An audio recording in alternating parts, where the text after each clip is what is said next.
Hello, I'm Anders, and in this video I'm going to explore the first step of character creation in Trespasser. Trespasser describes itself as a ttrpg about dark fantasy tactics.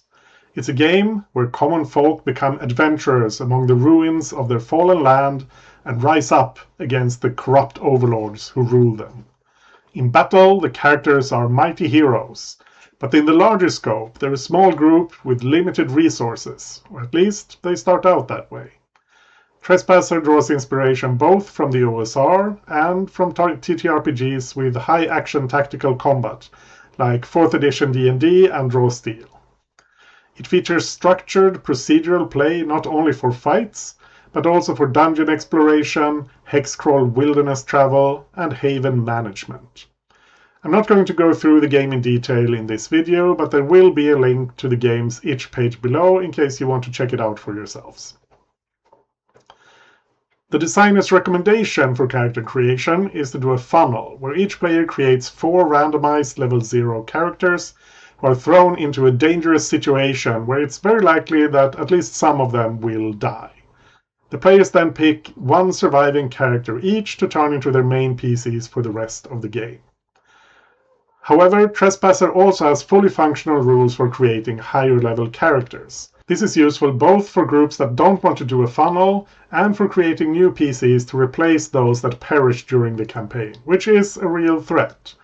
Combat is heroic, but still dangerous, and exploring dungeons and other perilous locations is even more dangerous. There are optional rules for building your PC from the ground up, but the recommended way, even if you're creating a higher level PC, is to create a group of random commoners, just as for the funnel, and then pick one of them to be your PC and level them up. The first part of this is what I'm going to do today. I'm going to roll up a number of commoners and then pick out a party of 3 or 4 that have some complementary abilities and the potential to create interesting character dynamics. Before we begin, I'll give a brief explanation of how character creation works. For each new commoner, you start by randomizing their attributes. However, this is not a 3d6 in order game. There are 4 stats: might, agility, intellect, and spirit. When you create a new character, you roll 4d4, with each die indicating which attribute it adds a point to. So each 1 you roll adds a point to might, each 2 a point to agility, and so on. Next, you roll your character's alignment, but this is not alignment as in D&D. Here, your alignment describes how others expect you to behave. Do they see you as virtuous or sinful or just plain eccentric? Whatever alignment gets assigned to you during play, you can choose to affirm it or deny it. So your alignment isn't who you are, but it's the expectations others have of you, that you can allow to shape you or that you can challenge and change. Finally, you roll your social group and former occupation. This gives you a bonus to your attributes, a skill, and a mostly useless piece of equipment. That's it. From my brief experiments, this seems to give a firm foundation that you can build and expand upon, but with plenty of room for growth. Here you can see the spreadsheet I put together for this little experiment. There's room for 12 commoners. I'm not sure we'll end up with quite that many, but we'll see, maybe. I'm going to create them in batches of 4. I found that it's easier to just roll the attributes for a group of them and then roll alignments for them and so on, rather than going through the process once for each character, not least because I need to flip pages in the PDF and move around there, and that's a lot smoother if I don't have to do it for each character in turn. So we're going to start out by rolling attributes for commoners 1, 2, 3, and 4. So for the first one, we get 1, 2, 1, 3, and 2 4s. So 1, 2 adds 1 to agility. The 3 adds 1 point of intellect, and the 2 4s adds a total of 2 points to spirit. And then we continue with the next one. Here we get 1 in agility and a 3 in spirit. Next one has a 3 in might and 1 in spirit. And finally, a 3 in might and 1 in agility. Next up is alignment. And for alignment, you first roll the general type of alignment. Do you get 2 vices, 2 virtues, 1 of each, or do you get oddities? So for our first character here, we roll a d10 first to see what type of alignment they get. An 8 is eccentric. That's 1 virtue and 1 oddity. Virtues are on a 1 through 10. That's a 3, so their virtue is that they're thoughtful. And oddities are on a d6 by 8 table. So here we get a 2 on the d6 and a 1 on the d8, which is steadfast.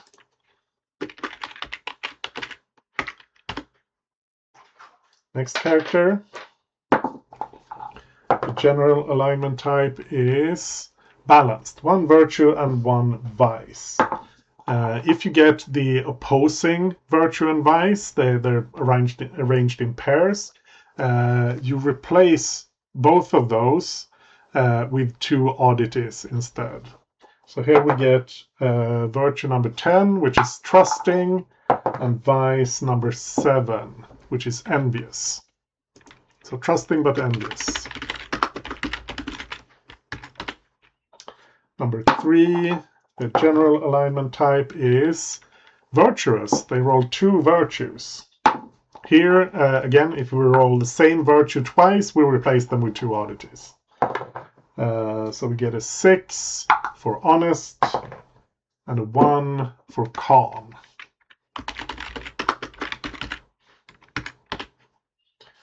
And finally, for number 4, we get a 4. Balanced, 1 virtue and 1 vice. The virtue is dutiful, and the vice is paranoid.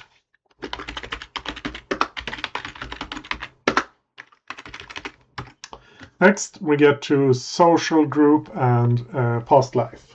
I'm going to do social group for all of them, and then I'll go roll up their actual occupation. So our first commoner here, 12, is an artisan.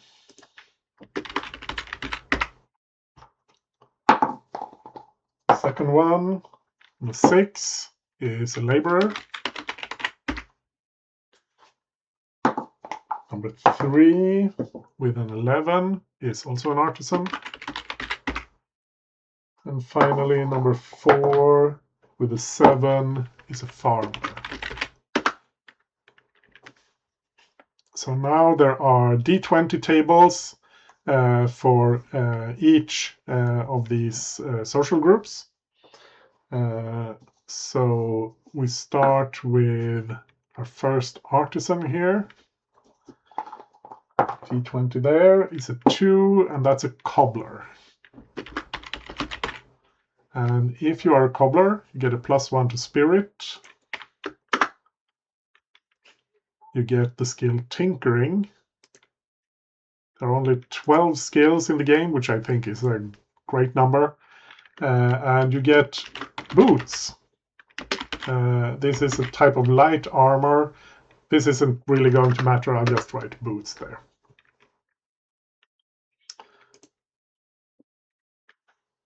Our first laborer. To find the table, there we go. First laborer, get an 18. That's a tavern guard. And being a tavern guard gives you the skill folklore, and you get a +1 to both might and spirit. So this can create a slight imbalance between the characters. This character will have 6 points in their attributes instead of 5, which is the norm. you can handle this in different ways. Either you just say, let it ride, some of the characters will be slightly better than the others. What little I know of the system says that this isn't a huge bonus. You will have slightly higher values in some things, but it's one or two of the secondary attributes. Occasionally you will have one more point when you're occasionally you will have one more point of bonus when you're making a skill check or something. But it's your key attribute, the attribute that determines your accuracy with attacks. That's the most important. And 1 point in some secondary attribute isn't going to make a huge difference. That's one way you can do it, just let it ride. Or you can say that you get a choice between the two attributes for which one to increase. Or one option is to leave these characters as replacements, so that if your beloved PC dies, your new PC will at least have slightly better attributes. Either way, I'm going to leave it as is for now. Just play by the rules. We have our second artisan here. I rolled a 9, which is a brewer.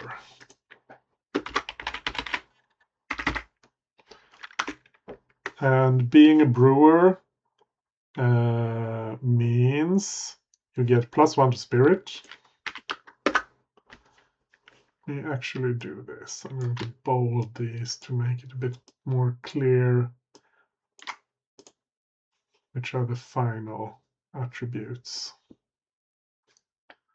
Yeah, brewer gives you +1 to spirit. The skill alchemy, I didn't finish for the previous one, and a small keg of ale.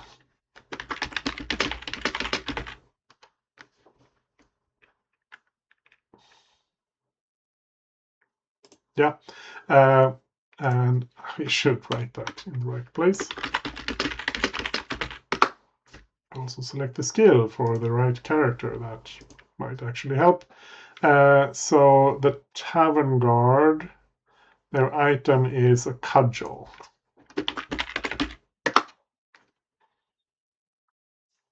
And our fourth commoner here, who is a paranoid farmer. They're more specifically an onion farmer.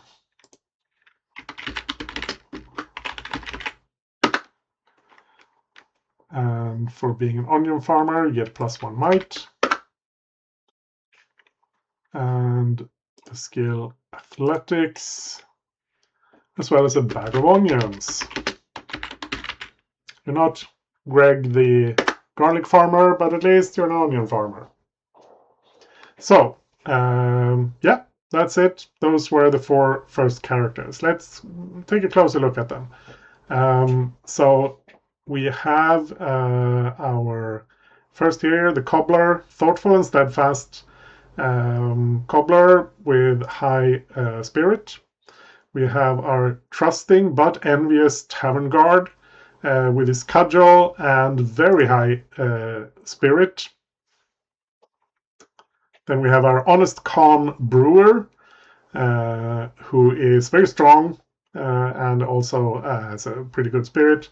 And finally, our dutiful but paranoid onion farmer, who is very strong and not much else. So that's an interesting bunch. Let's move on to the next batch.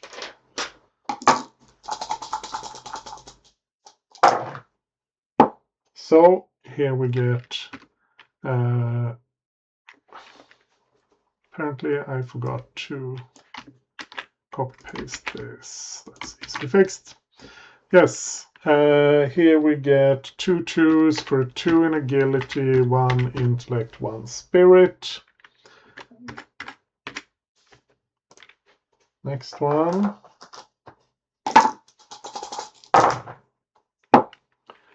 2 might. I'm writing this in the wrong place. 2 in might, 1 intellect, 1 spirit. Change this as well.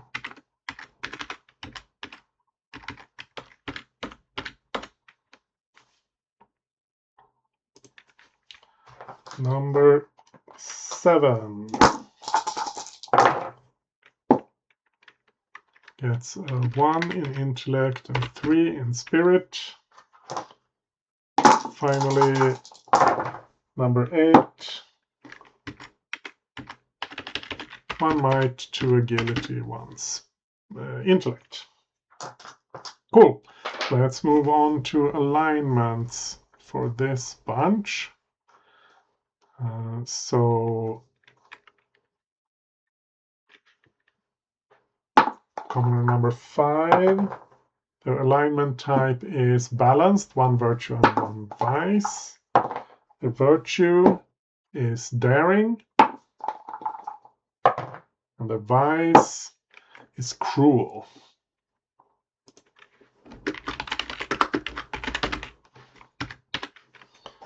Number 6, the type of alignment is eccentric, 1 virtue and 1 oddity. So their virtue is generous,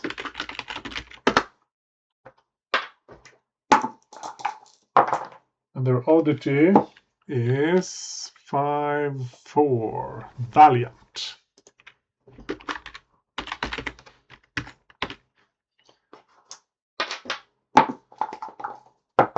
Number 7, 5 is balanced, 1 virtue, 1 vice.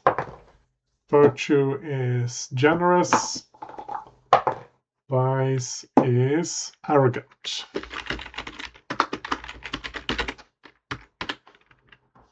Number 8, balanced, 1 virtue, 1 vice. Virtue is trusting, vice is cruel. If you can spell. Right. Yep. Cool. Let's go on to social group for this bunch. Find the table. There we go. Commoner number 5, a 12. That is an artisan. Number 6, 14, merchant. Number 7, 19, servant. Number 8, a 20, that's fallen nobility. I think there are some special rules there. We'll check that out when we get there. So commoner number 5 is an artisan.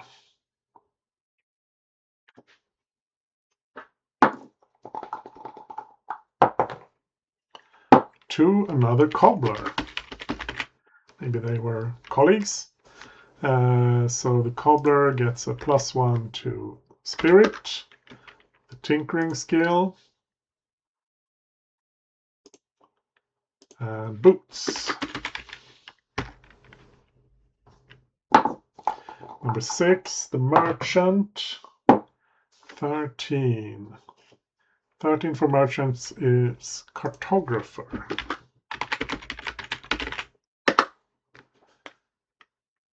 Cartographer gets +1 to intellect. Get the skill letters. And their equipment is scroll case with map. Number 7, our generous but arrogant servant. 7, gardener.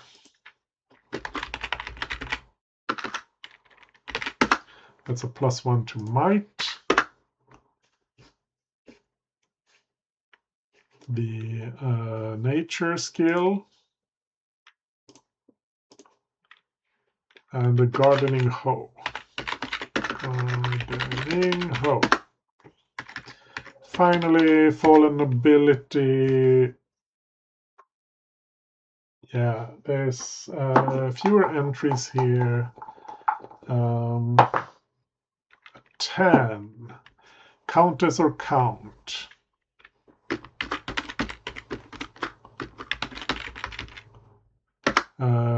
Oh, they get more attribute bonuses. They get a +1 to agility, +1 to intellect, and +1 to spirit, as well as the skill letters. And they get 2 pieces of equipment, any one mundane weapon and quilted armor.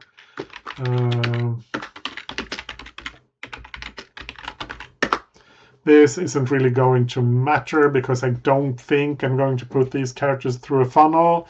I think I'll just level them up to level 1, in which case this equipment won't matter, but it may give them some personality. So let's check these out again like we did with the others. We have our daring but cruel cobbler. Contrast to the thoughtful but steadfast one from the first batch. This one is more very similar in stats, just 1 point less in spirit, 1 point more in agility. Then we have our cartographer, generous and valiant, strong and clever. We have a generous but arrogant gardener, who has high spirit. And finally, our trusting but cruel count or countess, high agility and intellect and something in the others. Yeah, let's go on with the last 4. So, commoner number 9 gets 1 point of might, 2 points of agility, 1 point of spirit. Number 10, 2 points of might, 2 points of spirit. Number 11, 1, 2, 3, 4, 1 in each attribute. And finally, number 12, 3 points of agility, 1 point of intellect. Let's see what their alignments are.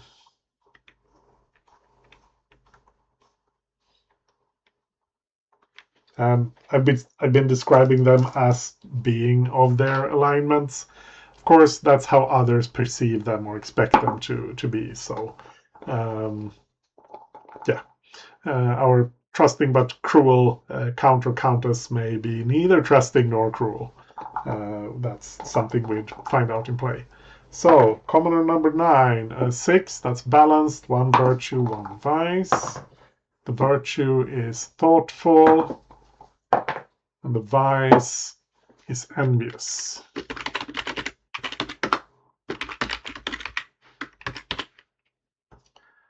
Number 10 is unhinged, 1 vice and 1 oddity.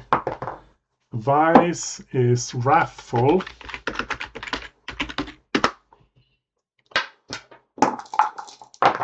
And the oddity is 1 on the d8 and a 2, steadfast. Slightly contradictory there, perhaps, or maybe not. Or maybe that's just part of the confused expectations people have on them. Number 11 is wicked, 2 vices. So number 10, paranoid. And number 4, unruly.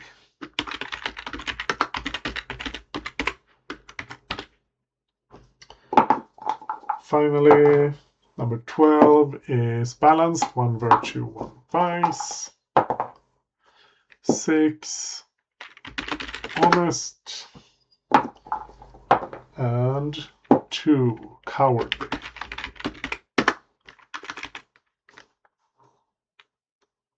So, social groups.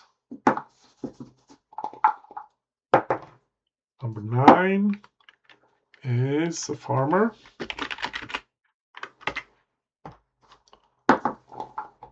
Number 10.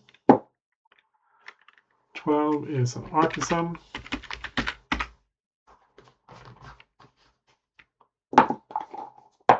Number 11. 9 is a farmer. Finally, number 12. 5 is a laborer. We haven't seen any outcasts or soldiers, but that's how these things work out. So let's move on to their actual occupations. So first up, we have our potentially thoughtful but envious farmer. 5 is an herbalist. Herbalists get +1 intellect, the nature skill,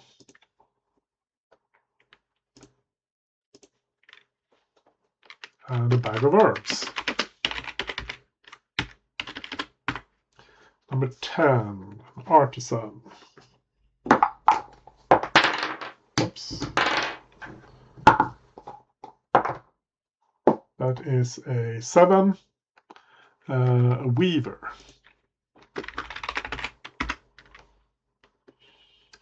Weavers get +1 agility, crafting skill, and a quilt. Excuse me. Number 11, also a farmer. 4, that's a wheat farmer.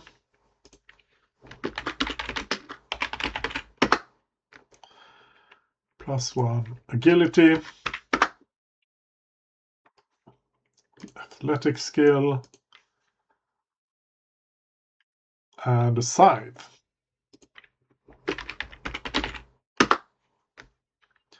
And finally, our possibly honest but cowardly laborer. That's a 4, a lamplighter.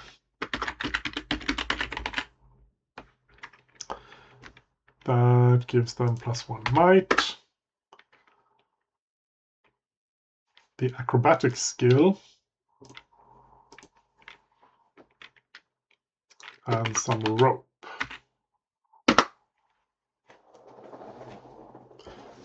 Yeah, let's take a closer look at these as well.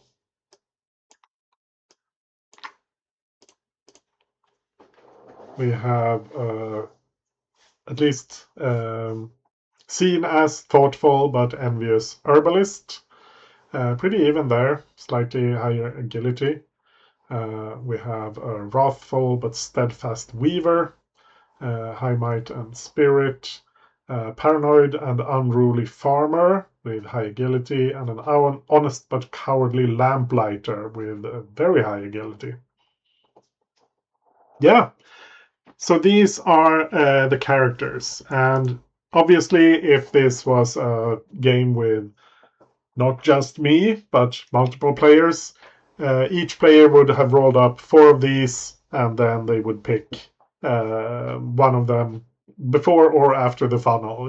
If it's after the funnel, you'd pick from the ones who survived. If it's before the funnel, or without a funnel, you just pick whichever one you'd like.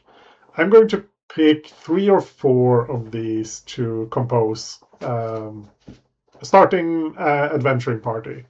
I don't have any strict rules about how to do this. I'm not going to pick one from each group or anything like that. I'll just pick from the whole group of 12. But I have some ideas of how I'd want to do this. It's probably useful to have a spread of attributes. I don't think you need to sweat this too much, but it can be useful to have some variety there. There are only 12 skills, so doubling up on some of those isn't that big of a deal. when you go to level 1, you'll get to add a number of skills equal to your intellect. So high intellect gives you more skills. That's how it often works in D&D style games. And I would look at the alignments a bit as well. Even if these aren't necessarily the alignments or their personalities or the traits they actually do have, you'll probably want to play either towards them or against them. And having multiple players doing the same thing is maybe less interesting. Or it could be more interesting to have two trusting characters, one of them playing towards it and one against it, or even to playing towards it if the other traits are different enough. But that's the kind of thought process I would have. Having two cobblers here is very interesting. It could be fun to have both of them, or not. I'm leaning towards having both of them just because it's such a fun thing, and they are so very different in their alignments, but very similar in their attributes. Maybe they're siblings. Maybe it's a parent and a child. Maybe it's a master and apprentice. Um, that gives them immediately an interesting relationship to play from, which is one of the reasons the designer recommends doing the funnel, is that the characters will have a shared experience that will bond them together. As usual, when you're creating characters from nothing and don't have that sort of pre-play experience, you will need to work a bit more on tying the group together. I don't think that's a huge problem, especially not if you're used to games that have relationship prompts. You can just use some of those from any other game if you want to, or come up with your own. So I don't think that's a huge problem. So I think I'm going to initially here at least tag these two cobblers for inclusion in the group. Let's greenlight those two. And then, so these two are both decent in spirit. We have a lot of fairly high spirit characters. I'm going to look for someone with high might because they both have a 0, and you probably want someone to be the strong guy in the group. When you go to level 1, you get to add 2 points to your attributes. So and the absolute max for any attribute is 5. I should have mentioned that earlier. So having a 4 is very high, and you can't get much higher. But the only ones we have with a strength above 1 is the brewer, the onion farmer, the cartographer, and the weaver. So I think I'd want to include one of these. So the brewer, honest and calm, high might, or another character with fairly high spirit. Maybe that's less interesting. The possibly dutiful but paranoid onion farmer, that's kind of interesting. Very high might there. The cartographer, that's an interesting contrast, high might and intellect. That's kind of fun. Let's think about that. And then the weaver, not as interesting. I think I'm drawn more to the cartographer and the onion farmer here. Yeah, let's go with the cartographer. I think that's an interesting contrast to have this very intellectual profession but being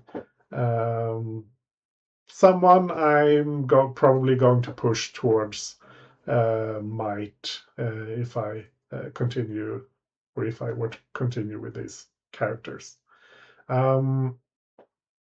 So, or possibly intellect. Maybe he does get to be the clever person. We don't have a lot of characters with high intellect. It's only this one and the fallen count or countess. And I think I'm going to do the last thing I said as the options for characters who get extra ability points. That's this one. Let's mark them red. And the tavern guard, who for some reason is also extra, particularly gifted. I'm going to save them as replacement characters. This is a bit theoretical, but maybe I'll do some solo play with this. We'll see. So I think I want to bring in another strong character that I can push towards that. Maybe that is the onion farmer.